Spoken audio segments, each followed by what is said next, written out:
This lecture accompanies Chapter 7 of your textbook, Personality Stability, Development, and Change. How stable is your personality?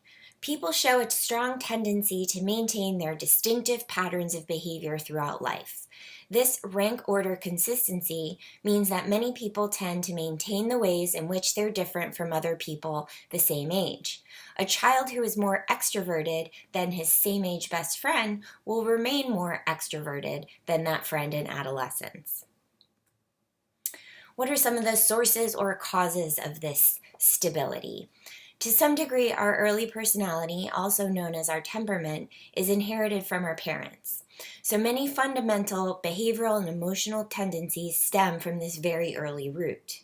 Physical factors support stability over time, biological sex, or even whether you're tall or short.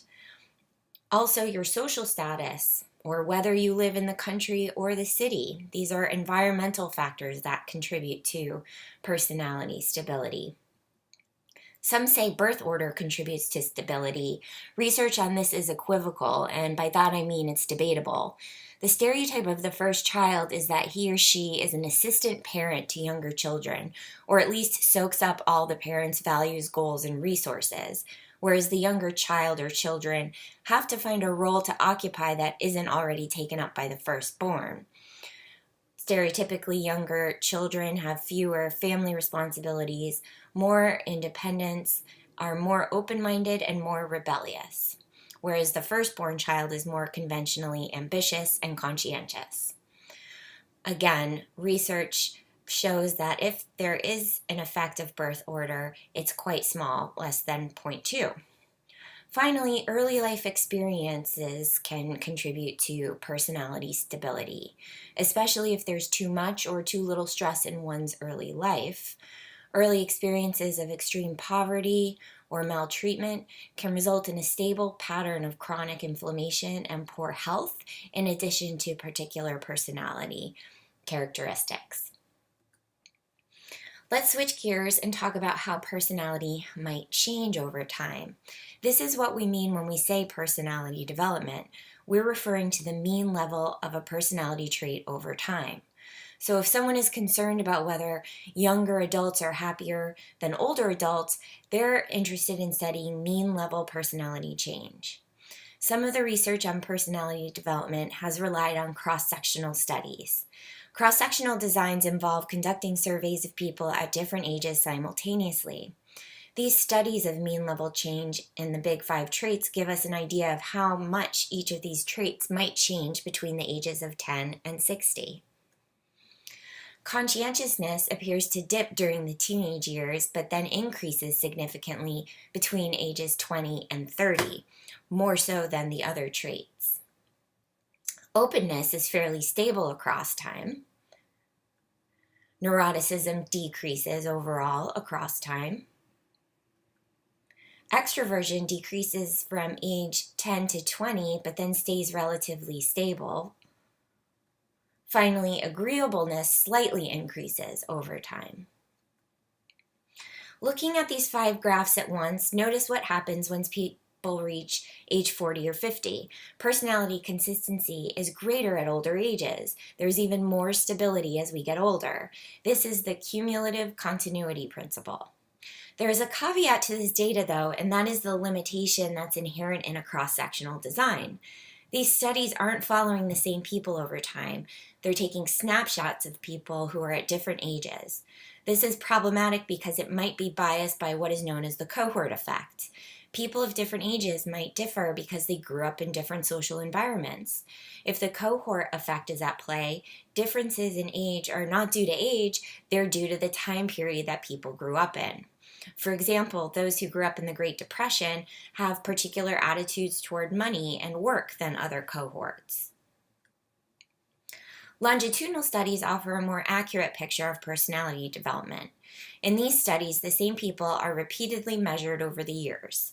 The findings from longitudinal and cross-sectional studies are actually very similar with regard to personality development. Longitudinal studies have identified additional developmental changes. People become more socially dominant, agreeable, conscientious, and emotionally stable over time, and also have higher self-esteem, at least up to age 50. Ego development is the ability to deal well with the social and physical world and to think for oneself when making moral decisions. And it's been found that this increases over time. Personality development is also affected by systematic changes in the demands that are made on a person over the years. This is known as one's social clock. A person who stays on time, so to speak, receives social approval and enjoys the feeling of being in sync with society, but someone who falls behind receives less social approval and may feel out of step. Ravenna Helson tested the idea of a social clock in a group of women who went to Mills College here in Oakland. At the time of the study, following the feminine clock meant starting a family by early to mid-20s, and following a masculine social clock meant starting a career with the potential to achieve a high status. The women in her study followed either a feminine clock, a masculine social clock, or neither clock. And she found that the women who followed neither clock reported feeling depressed, alienated, and bitter when they entered their 40s. A potential problem with this conclusion is we don't know if depressed women were always depressed. If they were, then it would be initially hard for them to follow either social clock. Beyond starting families and careers, which many people do, but not all people, we all face the life task of developing a sense of who we are over time. According to Dan McAdams, everyone develops 3 aspects of identity, one on top of the other. The story that is created by these 3 aspects comprises your narrative identity, which is how you view your life and how your life trajectory fits into your goals and dreams. Research with many populations show that narrative themes are different. In some countries, themes seem to focus on luck, whereas in other cultures, themes often seem to focus on tragedy. Let's look more closely at this model. So this is showing how the 3 layers of the self are thought to develop over time. Seeing oneself as an actor begins first. This layer involves developing social skills, traits, and roles that one needs to take a place in society, and it starts at birth. At about ages 7 and 9, a person begins to develop a sense of how one is an agent. In other words, a sense of yourself as a person who is guided by goals and values. Finally, during adolescence, one also begins to develop a sense of being the author of one's own life. That is, having a sense of a life story and an ability to tell that story. Most research on narrative identity focuses on its relations with personality. For example, the theme of redemption includes an event that seemed terrible at the time, but in the end turned out for the best. And people with this theme seem to have better self-control. What causes developmental changes in personality? Well, perhaps not surprisingly, other aspects of development do. Physical, cognitive, biological, and social development all contribute to how personality is shaped over time. In addition, your personality is affected by how your goals change over time.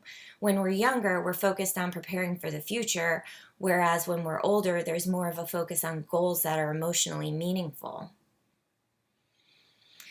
Can we change personality? Well, we've already discussed how it can change just as a function of development and time going by. But what about intentional change? Can we purposefully and intentionally change our personality? This is a typical desire, and more often people want to change their personality in a socially desirable direction to make their lives better. For example, research shows neuroticism is most often the trait people want to change, and agreeableness is the least likely to be on the list for wanting to change. There are 4 possible methods of change that your book talks about. The first method is psychotherapy and psychiatric drugs. These methods can produce long-term behavior change. The second method is general interventions. These are usually aimed at important outcomes rather than a specific personality trait. And so they change personality indirectly by trying to help people meet that specific outcome. For example, Head Start would be an example of this type of thing. The intervention is meant to increase academic achievement, but it will also indirectly shape certain personality aspects like conscientiousness. Interventions can also be more targeted, such that they focus on specific personality traits. Studies have found that practicing inductive reasoning and working on puzzles increases openness, for example. Also, writing self-affirmations increase tolerance for stress and decrease defensiveness. Finally, behaviors you engage in and life experiences can be a way to change personality. I won't read all of the examples here, but I'll highlight a few. Exercise affects personality. More physical activity in midlife predicts more stable personality in older age. Leaving home, starting a career, and beginning a family are all experiences associated with increases in conscientiousness. Finally, travel has been associated with a number of personality changes, including increased confidence, social skills, self-esteem, openness, agreeableness, and creativity. There are definitely obstacles to personality change. For example, many people don't want to change. Changing is hard. Acting contrary to one's traits can be very exhausting. People with problematic traits may even have a blind spot about those traits and blame external forces instead of seeing their traits as problematic. Finally, change requires learning new skills, going to new places, and meeting new people. This can be very uncomfortable. This recently developed theoretical model posits that certain conditions need to be met for personality change to happen. Two preconditions include you have to believe that changing the particular trait-related behavior is necessary, or it is at least something you want to change, and you have to believe that these changes are feasible to make. So this means setting realistic goals for yourself that are compatible with your personal values. Next, you need to engage in intentional behavioral changes until these behavioral changes become habitual.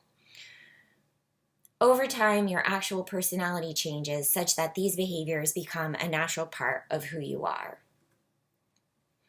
We'll end here with the principles of personality, continuity, and change. A group of psychologists proposed this list of 7 principles to guide personality development research. These principles also organized much of the information we covered and are helpful in bringing order to what seems like chaos. The textbook does a great job of defining these, but I'll highlight a few. The cumulative continuity principle I already mentioned. This reflects that personality traits increase in rank order consistency as people get older. In other words, personality becomes more stable at older ages. The principle of identity development means that people seek to develop a stable sense of who they are, and then they strive to act consistently with this self-view. Finally, the maturity principle describes how personality develops as a result of people becoming better equipped to deal with the demands of life and gaining experience and skills.